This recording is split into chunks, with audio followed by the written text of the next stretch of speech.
네이버한테 물어볼게요. 이직이 뭔가? 이직을 누르니까 이직 확인서가 뜨네요. 이직 확인서는 실업급여를 타기 위해서 필요한 거죠. 그래서 이제 이직 확인서를 노동부에 이제 제출을 해야 되는데 사업주가 그래서 이직이라 검색하면 이직 확인서, 실업급여랑 중간에 이제 떠서 이동을 하는 경우에는 이직 확인서가 필요하니까. 그래서 이직을 눌렀더니 이게 지금 보시면은 커리어 브릿지, 커리어 컨설팅 이러면서 헤드헌팅 업체도 광고로 뜨고 이직 상담, 순고. 요즘에 순고에 별의별 게 다 있죠. 그래서 뭐 이직이나 면접이나 이런 고민 상담을 하는 것들 이런 것들이 이렇게 광고에 올라와 있어요. 근데 이제 약간 모르겠어요. 순고가 이게 마케팅을 잘하고 있는 건지 아니면은 업무를 이게 효율적으로 하는 건지는 잘 모르겠는데 약간 뭐라 그래야 될까? 신청한 사람들은 막 신청을 할 수가 있는데 고수 답변을 받는 거에 의뢰받은 사람을 확인하기 위해서는 일정 이 충전을 해서 페이를 지급하는 방식으로 되어 있다 보니까는 양쪽이 원활하게 소통이 되지 않는 부분들도 좀 있는 것 같아요. 순고가 보여서 그 얘기를 한번 해봤습니다. 그래서 이제 나미위키에 물어본 답변이 이직, 사람 이름이네요. 이직을 바라보는 관점. 이직을 바라보는 관점, 직장 옮기는 것은 대수롭지 않게 여기는 서양과 달리 한국 사회 이직에 대해서 인식은 좀 그렇지 않다. 산업 시기에는 고용주와 직원의 관계를 단순한 계약 관계 이상으로 보는 문화가 있었기 때문에 이직을 자주 하는 사람을 소속감이 없고 사회생활에 동떨어지고 노는 사람으로 표적하는 부정적인 인식이 강했다. 덕분에 이직률 자체가 매우 낮았고 자연스럽게 평생 직장, 뼈를 묻는 직장의 개념이 사회에 뿌리 깊게 박혀 있다. 이게 이제 고정적인 느낌과 방식인 거죠. 사람들이 생각하는. 하지만 2020년 들어서는 얘기가 좀 달라졌다. 대졸 이상의 고학력자가 넘쳐나면서 시급도 높아진 데다가 경력직을 요구하는 직장이 많아지면서 직장을 가지고도 좀 더 좋은 다른 직장으로 이직을 노리는 사람들이 많아졌다. 자연스럽게 기존에 있던 이직에 대한 부정적인 인식도 시대 변화에 따라 사라지고 있다. 오히려 좋은 직장으로 이직할 기회를 저버리고 기존 직장에 오래 남는 것은 어리석게 보는 시각도 많아졌다. 그렇죠. 이런 분위기도 또 무시 못하는 상황이 되긴 했죠. 다만 이직은 신중해야 한다. 이직하기로 한 직장이 기존 직장보다 훨씬 커리어에 유리한 좋은 직장이어야 하며 기존 직장을 화금에 그만두는 자칫 커리어에 전혀 도움이 되지 않는다. 업종과 직렬에 따라 편차가 크지만 대개 직장인들은 20대 후반에서 30대 초반 정도의 나이에 전직 혹은 이직을 감행하곤 한다. 특히 업종 전환 수준의 이직과 전직의 30대 중반만 되어도 여러모로 단행하기 쉽지 않아진다. 웬만하면 동종업계에 이직을 훨씬 유리하다. 지금 이렇게 이제 나무 위키에서 얘기 나오는 거는 지금 봐보면 30대 중반, 네, 30대 중반,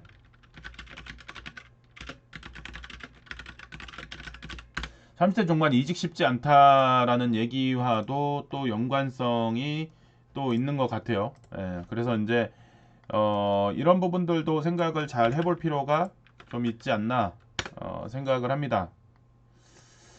그래서 이제 이런 부분들에 대해서도 고민을 좀 해볼 필요가 좀 있는데 사람들이 그런 것들에 대해서 이제 약간 홧김에 그만두는 경우들도 있긴 있어요. 그래서 이제 그런 부분들도 한번은 잘 침착하게 고민을 해보는 게 맞지 않나 생각이 들긴 합니다.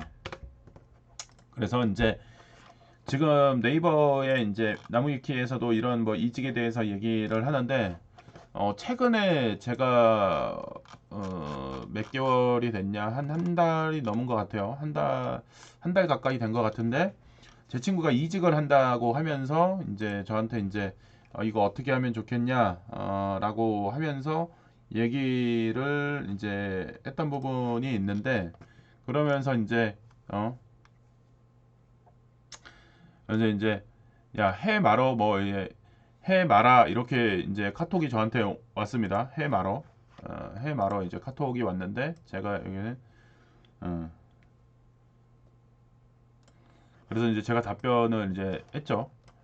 야, 해 마라. 인터뷰는 봐. 뭐라는지. 조건이 맞아야 하는 거지. 시장에서 몸값 체크. 그쪽에서 깔 수도 있다. 현실적인 얘기를 팍팍 해준 거죠. 뭐 지금 본인이 생각했을 때는 뭐 다 될 것처럼 뭐 이렇게 생각을 하고 있는데 그게 이제 간단하진 않죠. 예. 그래서 이제 이런 얘기들도 이제 기회는 왔을 때는 잡는 거는 맞긴 한데 그거를 냉정하게 판단을 할 필요도 좀 있습니다. 근데 이제 그런 것들 생각 안 하고 있으면 안 돼요. 그리고 이제 타이밍이라는 게 있는데 타이밍을 놓치는 경우들이 좀 있어요.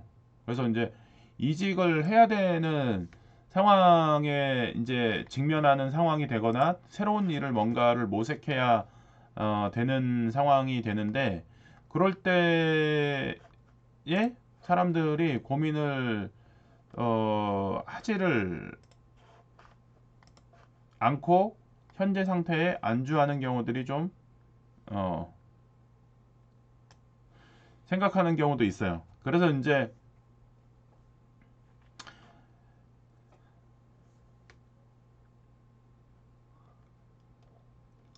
제가 이제 이 친구하고 이제 그 직장 고민을 많이 하고 있기 때문에 제가 40살 때 그런 얘기를 한번 우리가 술 마시면서 얘기를 했어요. 너 커리어나 이런 것들을 고려했을 때 마지노선이 43이다. 이때 좀 이직을 하는 게 좋겠다. 라고 제가 어 40쯤에 이제 술 마시면서 얘기를 해줬던 건데 말을 이제 안 듣고 뭐 하고 하다가 지금이 44야. 그러면 어차피 5년 더 일할 거 돈 더 주는 데서 일하는 거지.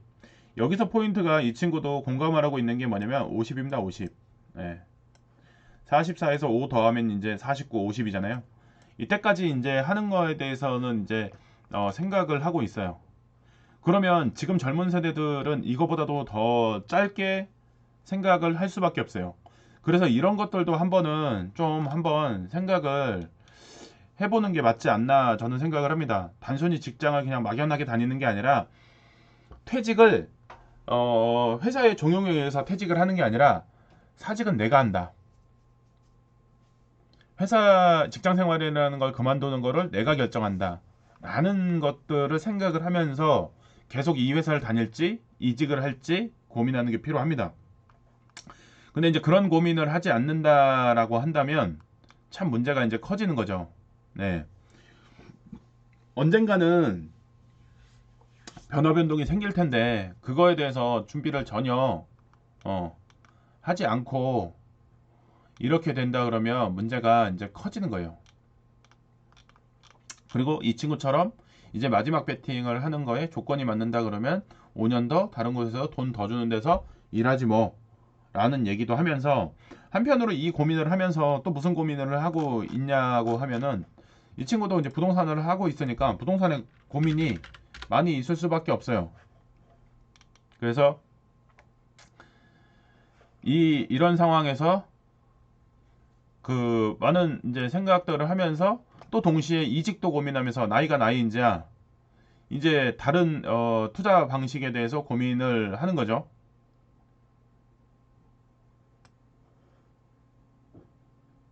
그래서 이제 뭐 지금 현재 상황에서 자기가 또 투자를 할 수 있는 방법은 뭐가 있을까? 투트랙으로 이직도 고민하면서 돈을 더 땡기는 것도 고민하면서 앞으로의 삶의 방향에 대해서 많이 고민을 하는 거죠. 여기 보시면은 뭐 상가주택 서울 얼마면 사냐? 레미안 정리하고 대출 땡기면 20장 되는데 라고 얘기를 하는 거죠. 정말 열심히 살기도 살았습니다. 그리고 이제 살기도 살았기 때문에 이제 직장을 그만둘 거에 대한 걱정도 있고 여기서 계속 다녀야 되는 고민도 있고 그래서 다른 데서 이동하는 거에 대한 생각도 있고 그리고 직장을 그만두고 나서의 그 이후의 삶에 대해서도 고민하다 보니까 다른 방법에 대해서도 생각을 하는 겁니다. 많이 늦기 전에 이직을 한다는 거를 단순히 직장만 옮긴다고 생각을 할 게 아니라 이게 이직을 하면서 내가 기존에 하고 있는 일을 그만두고 새로운 무언가를 할 수도 있다라고 생각을 하면서 한 번씩 이직을 고민을 할 때 이직하고 나서 여기서 오래 다니지 못할 거라는 생각을 하면서 다음 준비를 해보는 게 좋지 않을까 생각이 또 많이 들기도 해요. 요즘에 이직에 대해서 고민이 많으신 분들이 많다 보니까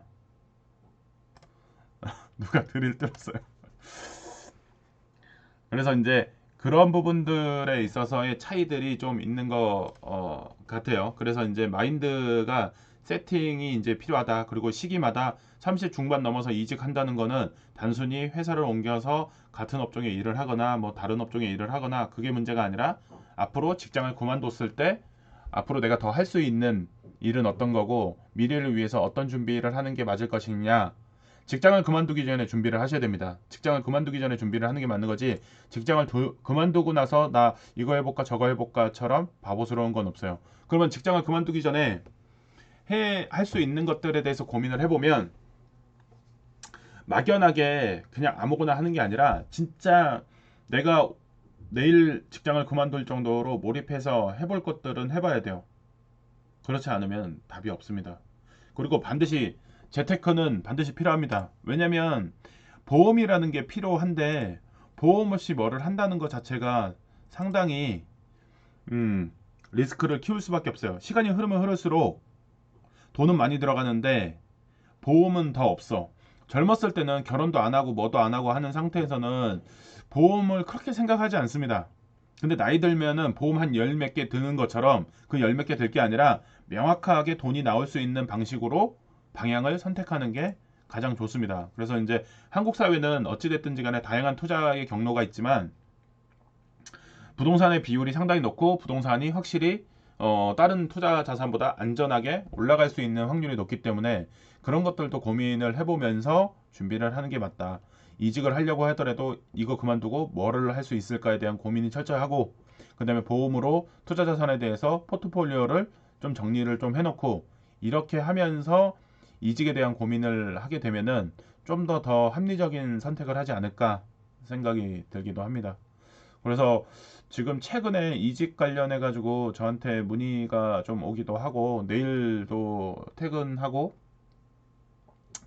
이직의 고민에 빠져 있는 친구와 함께 그 부분에 대해서 얘기도 하고 면접도 본다고 하니까 그런 부분들도 얘기를 하려고 좀 만나는데 이런 것들을 봐보면 지금 얼마나 이제 그 사회가 안정된 삶보다도 변동이 되는 이 불안전한 사회로 계속 바뀌고 있다는 거를 여실히 좀 느끼고 있습니다. 그래서 이제 그런 것들도 각자 준비를 하면서 또 가장 중요한 게 뭐냐면 모든 얘기를 남과 다 얘기를 해서 해결할 수는 없지만 결정은 내가 하는 겁니다. 그래도 어드바이스 받으면서 뭔가를 할 수 있는 고민들을 해보면서 합리적인 선택을 하는 것들이 필요해요. 그래서 이제 주변에 네트워크도 좀 좋은 게 좀 필요하고 그리고 내가 하는 일에 대해서 그리고 앞으로 내가 잘하는 거에 대해서 의견이나 이 어드바이스를 줄 수 있는 사람들도 좀 옆에 있는 것들이 좀 필요할 것 같습니다. 자, 오늘 퀴즈는 여기까지 진행하도록 하겠습니다.